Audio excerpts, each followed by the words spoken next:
The rain drummed against the windows of the small cafe in Hongdae, creating a rhythmic symphony that seemed to echo the beating of Lee Soo-jin's heart. She sat alone at her usual corner table, nursing her third cup of coffee as the clock struck 11 p.m. Most people her age would be out with friends, dancing in the clubs that lined the vibrant streets. But Soo-jin had somewhere else to be, somewhere that existed only in the invisible waves of radio frequency 98.7 FM. Good evening, Seoul. This is your midnight companion, bringing you stories from the heart when the city sleeps, but your thoughts refuse to rest. The voice flowed through her earbuds like warm honey, deep and melodious with just the right amount of rasp that suggested secrets whispered in the dark. DJ Moon, that was all she knew him by, had become the soundtrack to her loneliest hours, the voice that understood her insomnia better than any sleeping pill ever could. Soo-jin closed her eyes and let his words wash over her. Tonight, like every night for the past 8 months, she would listen until dawn, hanging on to every carefully chosen word, every gentle laugh, every moment of silence that felt pregnant, with unspoken understanding. Tonight, I want to talk about the voices that find us in the darkness, DJ Moon continued, his tone growing softer, more intimate. Sometimes, we connect with someone we've never seen, never touched, but whose voice becomes the missing piece of our soul's puzzle. Have you ever fallen in love with a voice, dear listeners? Have you ever wondered if the person behind it could possibly live up to the magic they create with mere words? Soo-jin's breath caught in her throat. It was as if he was speaking directly to her, as if he somehow knew about the countless nights she'd spent imagining what he looked like, what it would feel like to hear that voice speaking her name in person, rather than through the static-filled airwaves. She pulled out her phone and opened the messaging app she'd downloaded specifically for this purpose, the one that let her send anonymous messages to the radio station. Her fingers hovered over the keyboard, trembling slightly as she typed, DJ Moon, your voice has been my companion through 8 months of sleepless nights. You've helped me through a difficult breakup, a job loss, and countless moments when I felt completely alone in this vast city. I know this sounds crazy, but I think I've fallen in love with someone I've never met. Is that possible? Can you love a voice?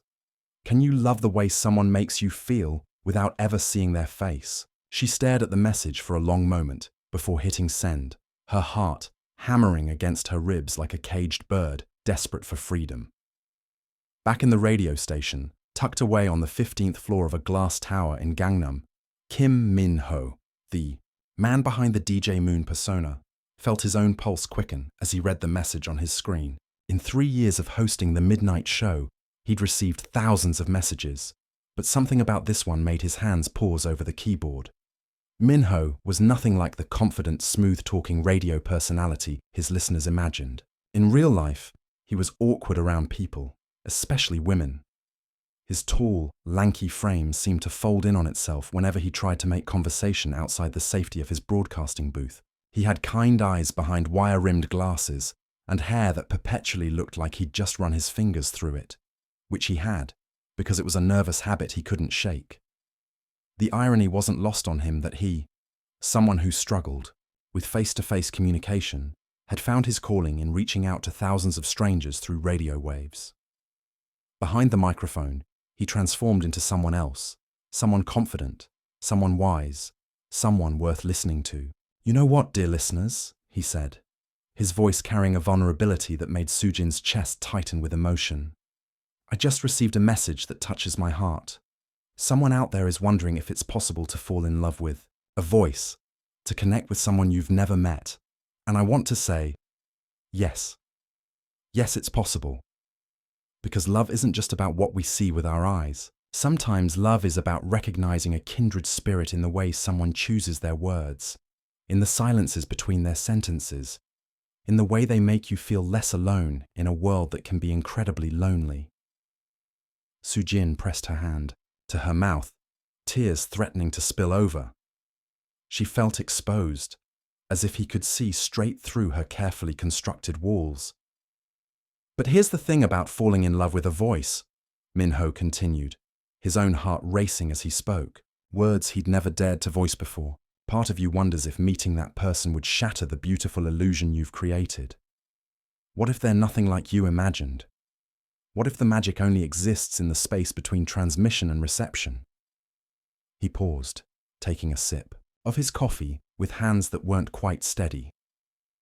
And yet, another part of you, the braver part, whispers that maybe, just maybe, the person behind the voice is struggling with the same questions, the same fears, the same impossible hope that something real could grow from something that feels so intangible. Sujin's phone buzzed with another notification from the radio app. This time, it wasn't a general message to all listeners. It was a direct response to her submission. To the listener who asked about falling in love with a voice, thank you for your courage in sharing something so personal. Your message moved me more than you could know. If you're out there listening, I want you to know that you're not alone in feeling this way. Sometimes the heart recognizes what the mind hasn't yet processed. Sometimes love finds us in the most unexpected frequencies. She stared at the message until the words blurred through her tears. This was it. This was the moment she'd been unconsciously building toward for 8 months. She typed back quickly, before she could lose her nerve. DJ Moon, what if I told you I wanted to meet you? What if I said that 8 months of your voice has been enough to convince me that whatever magic exists between us is worth the risk of reality? Minho's breath caught as he read her response. In the 3 years he'd been doing this show, no one had ever been so direct, so vulnerably honest. Most listeners were content to remain anonymous, to keep their connections safely in the realm of imagination. But this woman, he found himself thinking of her as someone specific now, not just another voice in the digital crowd, was offering to step across the line between fantasy and reality. He looked around his broadcasting booth, taking in the familiar comfort of his controlled environment, the soundproofing that kept the world out, the mixing board that gave him power over what people heard, the microphone that transformed his awkward self into someone worthy of attention. All of it suddenly felt like an elaborate hiding place. Dear listeners, he said, his voice softer than usual. Sometimes life presents us with moments that define who we are. Moments when we can choose safety or risk, comfort or growth, the known or the beautifully uncertain. I'm facing one of those moments right now. Sujin's grip tightened on her phone. She could hear something different in his tone, a rawness that made her feel like she was witnessing something private and precious. To my listener who wants to meet the voice behind DJ Moon, I'm terrified. I'm terrified that I won't live up to whatever image you've created in your mind. I'm terrified that meeting me will diminish the magic we've built together. But I'm more terrified of spending the rest of my life wondering, what if? He paused, gathering courage from a place he didn't know he possessed. So here's what I propose. Tomorrow is Saturday. There's a small bookstore called Between the Lines in Insadong. It's tucked away on a quiet street, the kind of place where stories live and breathe in every corner. I'll be there at 3 p.m., sitting in the poetry section with a copy of Pablo Neruda's 20 love poems and a song of despair. I'll be wearing a blue scarf, not because it's cold, but because I need something to fidget with when I'm nervous. Sujin's heart stopped and started again, like a song skipping on an old record player. If you decide to come, Minho continued, know that I'm just a regular person who happens to be less awkward behind a microphone than in real life. I drink too much coffee, I have terrible handwriting, and I sometimes laugh at my own jokes when no one else does.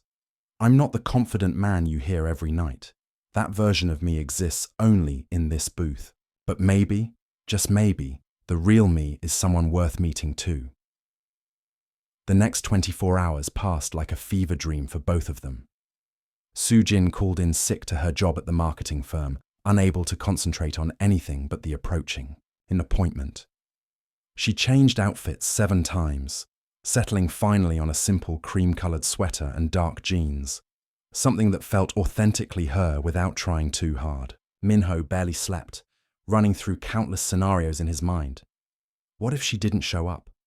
What if she did show up but was disappointed? What if she was everything he'd imagined and more, but he was too tongue-tied to hold up his end of a real conversation.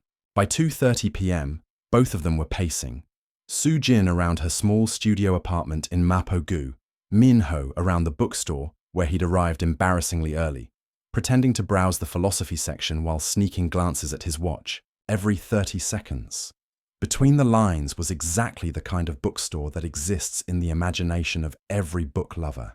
Narrow aisles lined floor to ceiling with volumes in Korean and English, small reading nooks tucked into unexpected corners, the smell of old paper and fresh coffee from the tiny cafe in the back. It was the perfect place for two people to meet for the first time while feeling like they'd known each other forever. At exactly 2:59 p.m., Soo-jin stood outside the bookstore, her reflection wavering in the glass door like a question mark.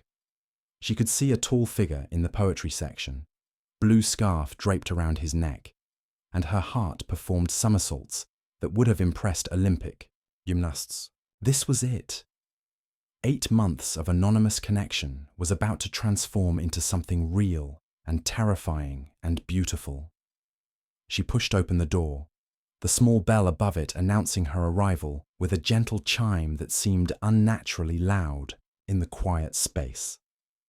The man in the blue scarf looked up from his book, and their eyes met across the narrow aisle filled with the collected words of poets who had tried to capture what it felt like to fall in love.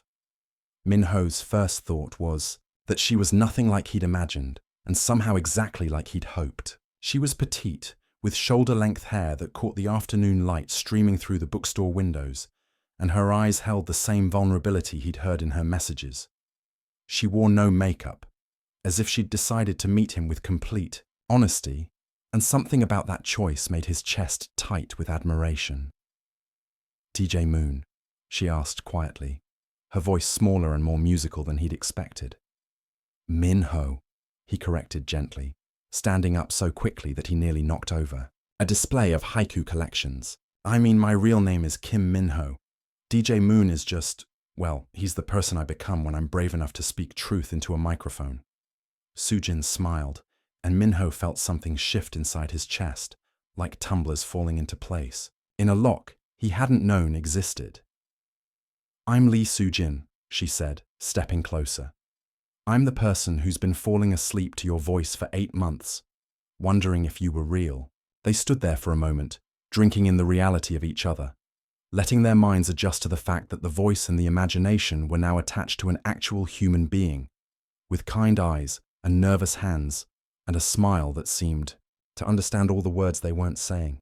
"Should we?" Min-ho gestured toward the small cafe area, his social awkwardness making itself known now that he didn't have a microphone to hide behind. "Would you like coffee? I mean, you probably drink a lot of coffee if you stay up listening to my show, but maybe you want more coffee? Or tea? They probably have tea. Most places have tea." Soo-jin's laugh was like music, and Min-ho felt some of his tension dissolve. Coffee would be perfect. And Min-ho, you're rambling. It's actually kind of adorable.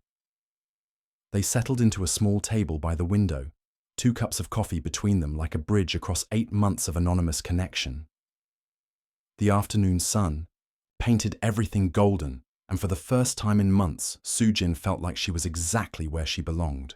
"I have to ask," she said, wrapping her hands around her mug for warmth and courage. "Are you disappointed? I know you probably imagined someone different." Min-ho shook his head immediately. "Are you kidding? Soo-jin, you're more real than anyone I imagined. When I pictured my listeners, they were always kind of abstract, you know? Voices without faces. But you have this presence, this way of being completely yourself without apology. It's something I've always struggled with." "You mean the confident DJ Moon isn't the real you?" she teased gently. "DJ Moon is the person I am when I'm not worried about saying the wrong thing or making people uncomfortable," he admitted. "Behind the microphone, I can be wise and smooth and all the things I'm definitely not in real life. In real life, I overthink everything. I make terrible small talk, and I once got so nervous on a date that I talked about radio frequency modulation for 20 minutes straight." Soo-jin leaned forward, chin propped on her hand. "Tell me about radio frequency modulation." Min-ho blinked. What? You heard me. Tell me about it. I want to understand what made you so passionate that you forgot to be nervous. And so he did. Minho found himself explaining the technical aspects of radio broadcasting, how voices were transformed into electromagnetic waves and sent through the air to find their listeners. As he talked, his hands moved expressively, his eyes lit up, and Sujin realized she was seeing the real Minho, not the polished DJ or the nervous man who'd been fidgeting with his scarf, but someone in between, someone who was passionate and intelligent and completely himself, when he forgot to worry about how others might perceive him. You know what's beautiful about that? She said when he finished. Your voice travels through the air as energy, as waves, and somehow it finds exactly the people who need to hear it. All those technical processes, all that science, and the end result is connection. Magic disguised as technology. Minho stared at her, coffee growing cold in his hands. You understand, he said quietly. You actually understand. I understand that for 8 months, your voice has been the thread that kept me from unraveling completely, Sujin replied, her own voice barely above a whisper. I understand that you saved me in ways you'll never know, just by being authentically yourself when you thought no one was really listening. The conversation flowed more easily after that, like a river finding its natural course. They talked about books and music, about the loneliness of city life and the strange comfort of late-night radio. Sujin told him about her job in marketing, how she created campaigns to make people want things they didn't need, and how his show had become her antidote to the artificiality of her daily life. Minho shared stories from his broadcasting career, the strange letters he received, the night shift workers and insomniacs who called in with their stories. He told her about his family, who still didn't understand why he'd chosen radio over a more practical career in business, and how he'd always felt like he was living someone else's life until he found his way into that broadcasting booth. What made you message me that night? He asked, as the afternoon stretched toward evening. What made you decide to cross the line from listener to whatever this is? Sujin considered the question, watching the light change on his face as the sun moved across the sky. You said something about voices that find us in the darkness, and I realized you were talking about us, not just you talking to me, but me, listening to you. How we'd found each other across all the noise and static of living in a city of 10 million people. It felt like fate, but also like choice. Like we could keep pretending this connection was one-sided, or we could be brave enough to see what it looked like in the light. And what does it look like? Minho asked, his voice carrying the same intimacy it held during his radio show, but now it was directed solely at her. It looks like you, she said simply. It looks like someone worth 8 months of insomnia. It looks like the beginning of something I never expected, but always hoped for. As the bookstore began to fill with the evening crowd, they realized they'd been talking for over 4 hours. The poetry section, where they'd first laid eyes on each other, was now occupied by a teenage couple reading Pablo Neruda aloud to each other, unconsciously reenacting the romantic cliché that had brought Sujin and Minho together.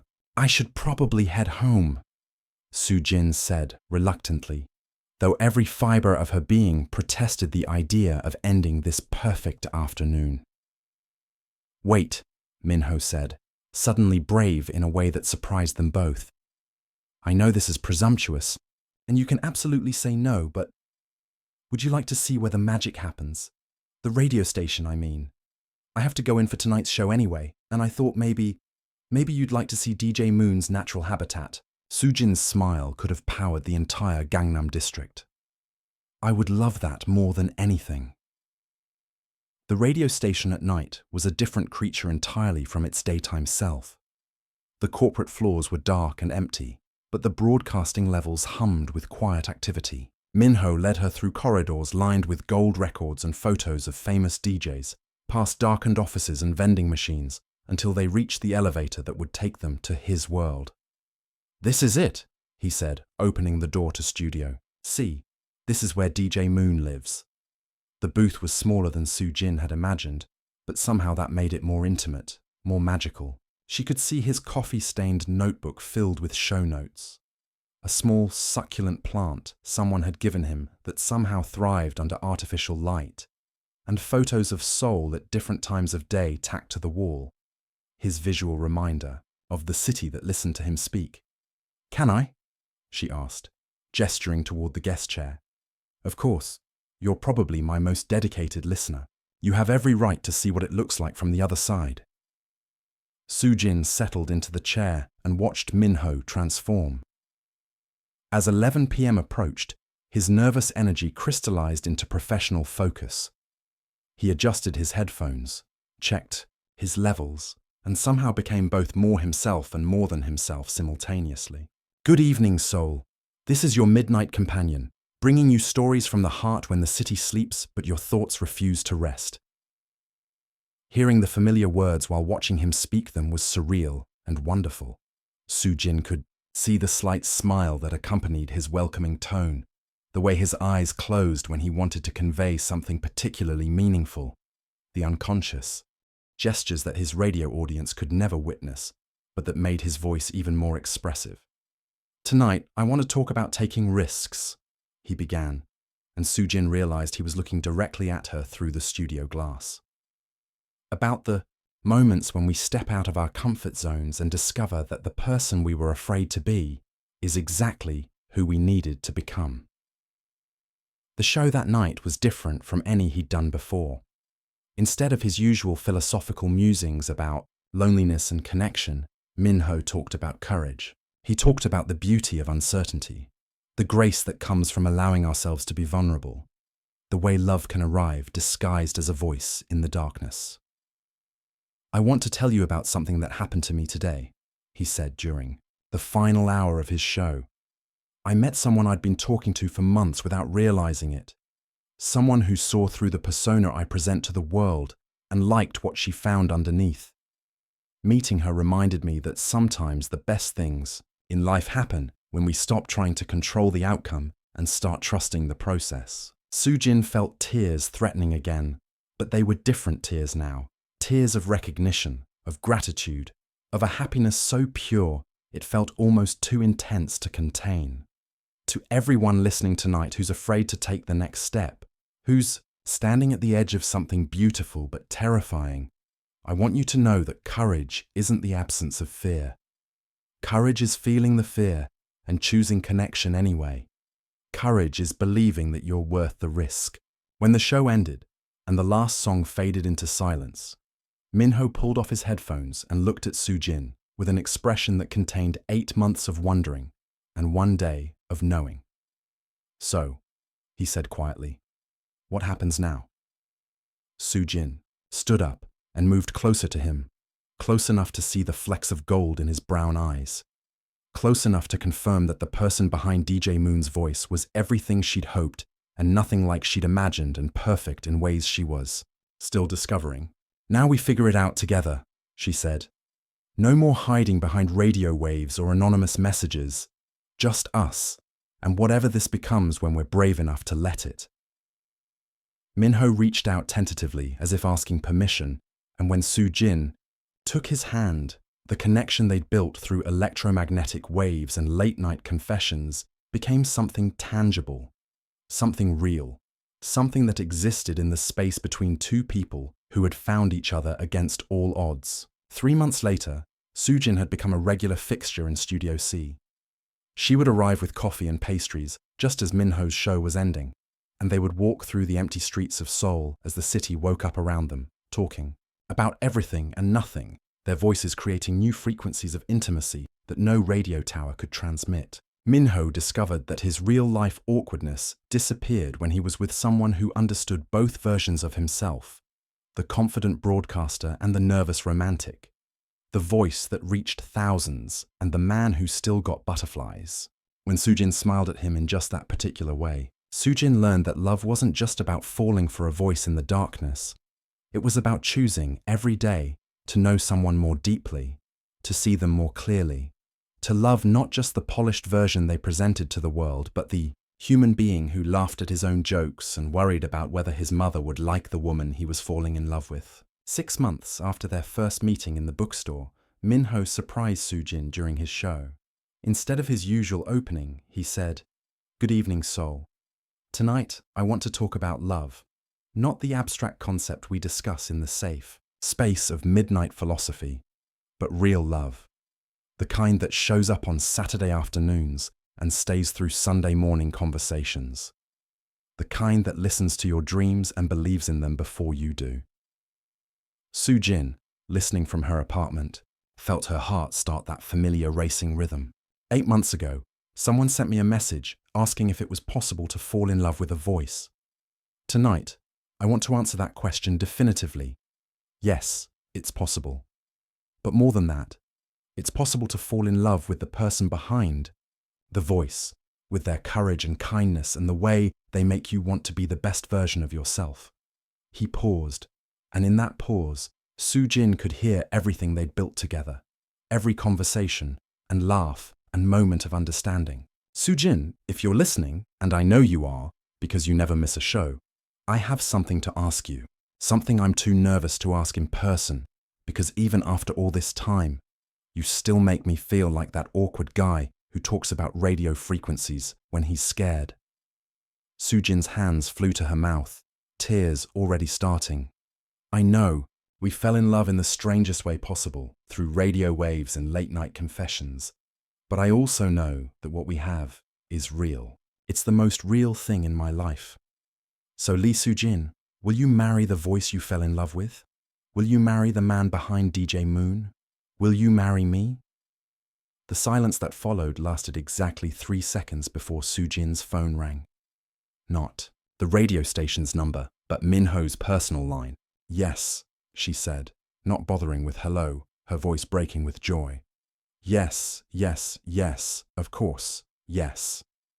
"Ladies and gentlemen," Minho said, his professional composure cracking as his laughter filled the airwaves. She said yes. The radio station's phone lines lit up like a Christmas tree as listeners called in to congratulate the couple they'd unknowingly been rooting for. Messages poured in from people who had been following their love story without realizing it.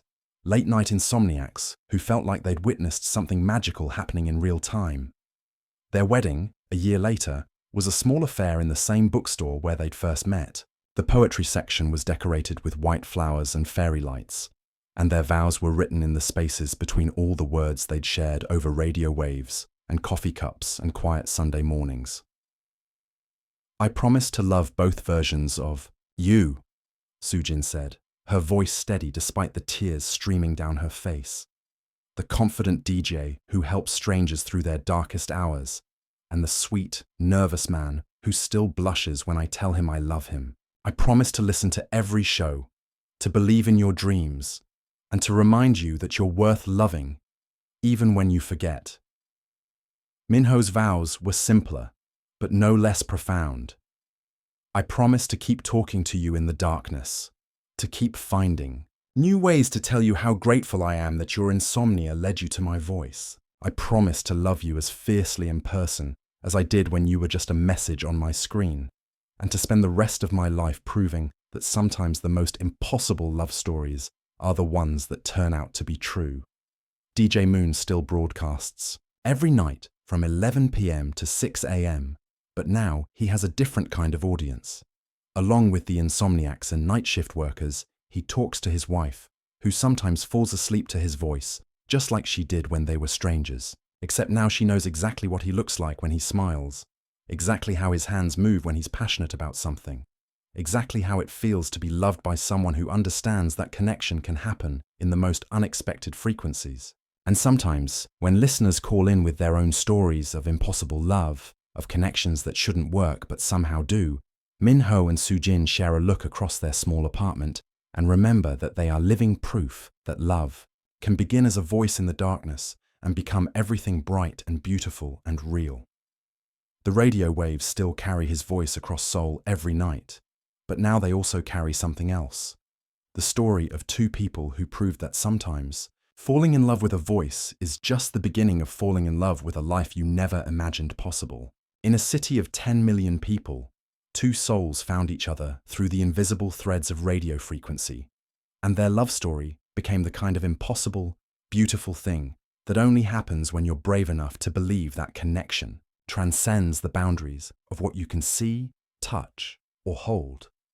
They learned that love isn't always about meeting someone across a crowded room or having your eyes meet in a perfect movie moment. Sometimes love is about recognizing a kindred spirit in the space between words, in the way someone makes you feel less alone, in the courage to step from the safety of anonymity into the terrifying, wonderful realm of being truly known. And every night, as DJ Moon's voice flows through the speakers of taxis and convenience stores, late-night cafes and lonely apartments across Seoul, their love story continues to broadcast, not in words, but in the warmth and authenticity that comes from someone who has found home in another person's heart. The voice that once belonged only to the darkness now belongs to someone who chose to love it in the light, and that perhaps is the most beautiful frequency of all.